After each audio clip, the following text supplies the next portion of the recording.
People's Redemption Party, PRP, is throwing its door open to the ADC for another realignment against the 2027 general election. And this is coming in the event that the ADC loses out in Supreme Court judgment coming up in a few days. The University of Nigeria, or SUKA, is again in the spotlight, and this time around, not particularly for the right reasons. As a student, brought about the showcasing of the university's toilets on TikTok. How did that happen, and why did that happen? We'll see. You'll find out more on these and even more on today's edition of Facts and Opinion. My name is Pius, Kadon. My name is Muwaffaq Adadu. Stay there, we'll be right back. So the People's Redemption Party, PRP, is considering, the ADC bloc in another move or in another realignment move, the event that the ADC, fails to secure a positive verdict in their Supreme Court judgment coming up in a number of days. What do you think about that? Because, we can't just go into this election without a viable opposition. Opposition or not, right? At this juncture, I feel the same fear I had about the ADC prior to this period is the same fear that I'm having for the PRP at this moment. Why? Do they have factions? No, not the faction. An interview earlier on with Baba with the national chairman. Yeah. He was asked earlier on Arise, and he made mention of the fact that at this point they don't have any faction, right? Yeah. But then, what happens when a whole new team of big heads, big wigs coming into the party? What happens to the existing structure of the party? Are they still going to fall in line and follow the structure of the party, or are they going to form another structure for that party? If they keep the current structure, I feel they are not going to have a problem. But if they are going to come on board and attempt to change the structure of the party, definitely I believe they are going to have a problem. But coming from the PRP national chairman, talking about Akim Baba Ahmed, who granted an interview with one of the TV stations earlier, and I feel like if this is coming from him, it means they are ready to compromise any other thing that would want to hamper the coming together of the big wigs from the ADC and of course the structure of the PRP under the Baba Ahmed leadership. Because recall that Baba Ahmed was a presidential aide to this present government, and then because of the fallout and then because of what he tagged as lack of good leadership from this particular administration. So I feel he's probably going to do everything possible to see that if in the event where ADC fails to secure legitimacy in its battle at the Supreme Court, the PRP will be ready to collapse the structure or even welcome the ADC into their fold. And this will be done because we are seeing every move by some elements. I wouldn't want to say maybe from the APC or even INEC, because a lot of people are accusing INEC of being a component of the APC or even a component of the presidency. But then it feels like this is something that is going to happen. This is a judgment that has been preempted, because when the president was even addressing some renewed hope, in fact all the renewed hope ambassadors that had a meeting with him, he in a way preempted the Supreme Court judgment where he said there is no how some people can be going against the Constitution, there is no how some people can go do a street convention, so to speak, and go against the legal arrangement. But keep in mind that there is no particular concern from any court of competent jurisdiction that the ADC convention flouted the rules. There has never been anything like that since they had that their convention. But we are seeing a lot of persons preempting the judgment, and even the president, keying into that. I don't think it is the right thing. at this point in time. So we are just president. but he cannot preempt judgment. You know, the executive, legislature, and the judiciary are different, branches of government. Yes.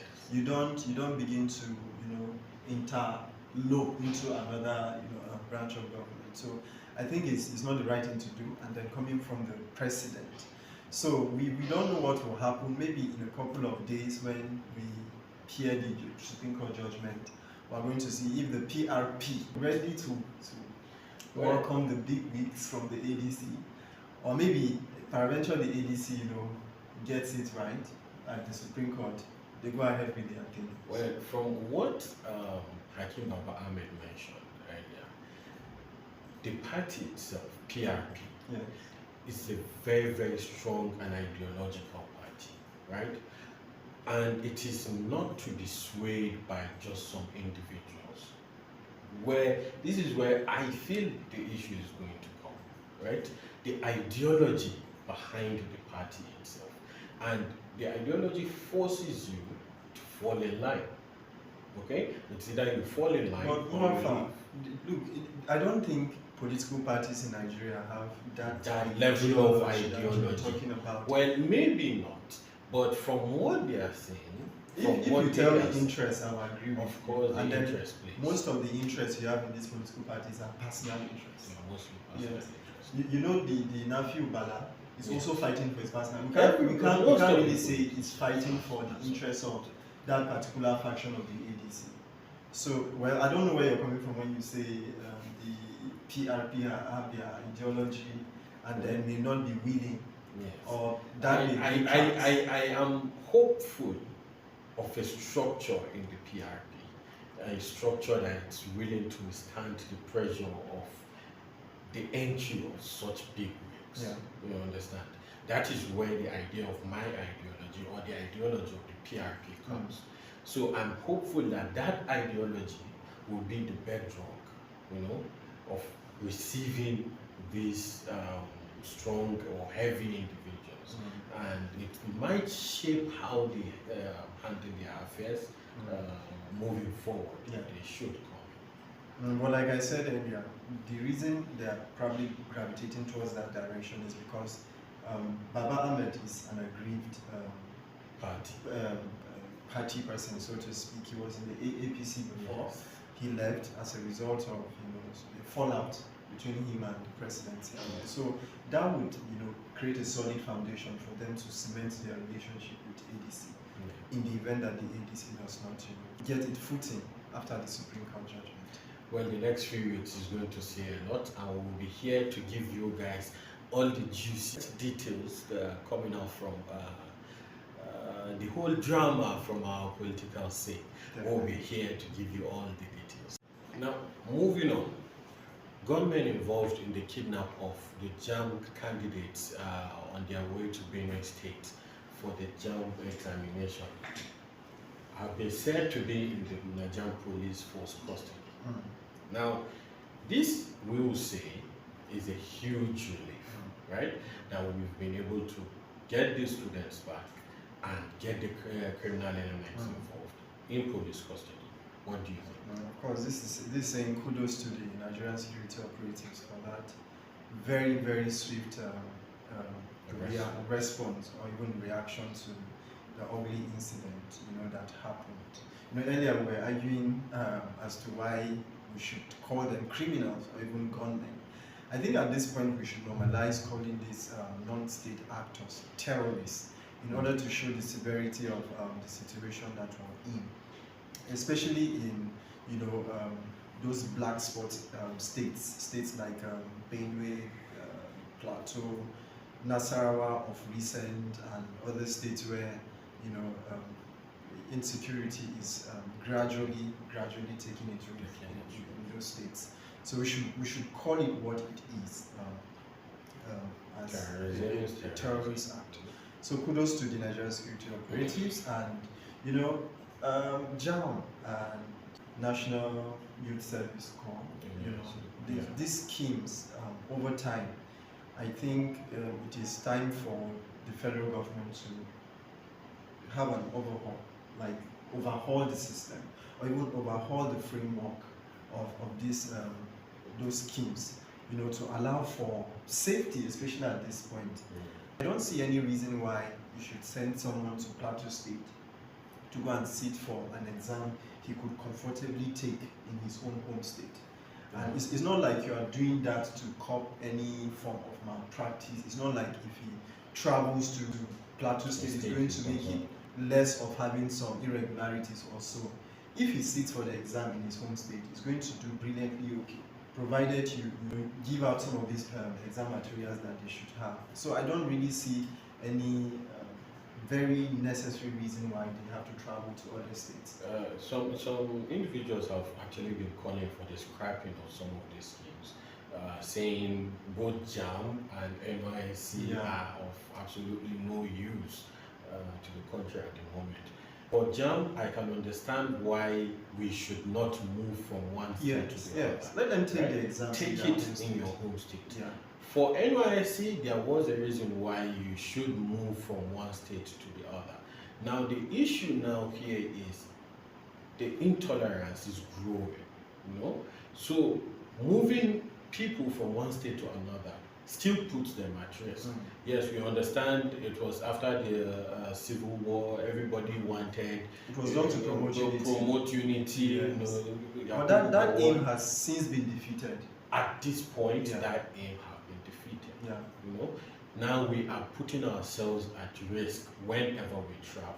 You know, whenever you get on the road to go to work, whatever you are out there doing, you're not safe. You are not safe. Yeah. So by the time you get back home in one piece, you say we thank God. Muwaffaq, even interstate travel these days is something that before you leave your house, your heart is already panting. Do you understand? The Benue incident, I think the students, I don't know, the candidates rather, are going to, I learned they're going to Otukpo. So it's more like leaving Makurdi to Otukpo. It's an interstate journey, but you can see what actually happened. So maybe we can even bring it down to your various local government, if that is going to help. If we can get jam centers in every local government, so that you sit in your local government and then have your exam. Even at that, I just hope that we're going to have some level of safety, because these days, moving a kilometer without having one story to tell about insecurity or the other is really hard. So we'll see, and we pray for safety. We pray for peace in our dear country, Nigeria. Yeah. Moving on, National Broadcasting Commission, over the weekend, reeled out new media regulations to, oversee how media houses carry on with their activities. What do you think about that? Not just carrying out their activities. According to the NBC now, they are trying to put some of those regulations in place to checkmate hate speech during the election period, amongst other things. Now, the issue is not putting those mechanisms to checkmate hate speech, amongst other unethical behaviors on air. It also limits the freedom of speech of the journalists, their guests, and the Freedom of Information Act generally, because there are some information that people are private, right? Putting it out there, yes, we understand that you say limiting some of the informations due to national security and whatever, but at the same time, gagging the media, gagging the entire journalism industry, gagging the entire media industry, not to say or not to act in a certain kind of way, not to ask questions, not to say what they feel or how they feel it. We've lost it, because at the moment that is the last hope of the common man. Serap have come out to ask the NBC to release some of those tightened rules, so that at least let the media be able to operate, freely. Yeah. Now, I remember it was during the regime or even the administration of Muhammadu Buhari that we had the Freedom of Information Act, right? Yeah, the Freedom of Information Act, I've actually been there for a while, so a lot of people don't really know much about it. Definitely. Practice it. And there is a reason why the media is called the fourth estate of the realm, meaning in all of these arms of government, the media is there to checkmate, and then hold them accountable. And then you understand that the journalism profession is one profession. I think it's one profession among many, if not the only profession, where you have a legal backing, where you have a constitutional, backing. There's a constitutional provision that allows media houses to hold government to account. Yeah. So I think if you are reading out some of these straight-jacketed regulation, in a way stifle the voices of journalists, it's a way of trying to, trample on that Freedom of Information Act, and of course, in a way, try to, chisel people's opinion, or even try to silencing people. But we don't belong to an authoritarian government, right? This is a democratic government that should allow freedom of speech, right? Express yourself, no matter the medium, right? At some point, yes, I understood why the government wanted the Social Media Regulation Act at some point. Yes, I understood why that should have been in place. But now the general media industry, not just the social media, no, please. I feel it's a step too much. Yeah. The government or even the NBC may be overreaching in giving out some of these very strict regulations. I don't know, maybe they will have a rethink, especially because of the backlash on the coming heels from of the so media many industry. criticism. I think even the former Vice President Atiku Abubakar criticized that. But that notwithstanding, we cannot argue or even throw away the fact that we have some journalists who can be very, very overreaching. We have some journalists who can, be so unethical when it comes to whether interviews or even, carrying out their journalistic duties. In the journalism industry, the journalism field, we have two types of journalism. We have the adversarial journalism and we have the developmental journalism. And some of these journalists that we consider them a bit overreaching, they might not actually be overreaching. That is them just practicing the adversarial journalism. But it's because of the environment in which they operate. Well, and then that takes no reason why we should have that freedom, especially as a democracy, as a democratic of course. State. So let's see how that plays out, and hopefully the NBC is going to listen to the cry of the industry and have a review of these regulations. Of course. Yeah. Now, in a dramatic twist, the University of Nigeria, Nsukka, have been involved in, let me not call it a scandal, but a student brought it out on her TikTok platform, showcasing how terrible and dilapidated the condition of the toilets in the universities look. Now, this is not just limited to the female or the male toilets. Now, naturally, the men are considered to be more unhygienic, but in this case, seeing the video, appalling. The toilets were in a very, very appalling condition. And this is because the cleaners have been on strike. They claim to not have been paid by the university's authority, and they are on strike for the past 5 months. And because of that, the condition of the toilets are terrible. The students claim to be in a condition worse than prisons. But this is quite unfortunate.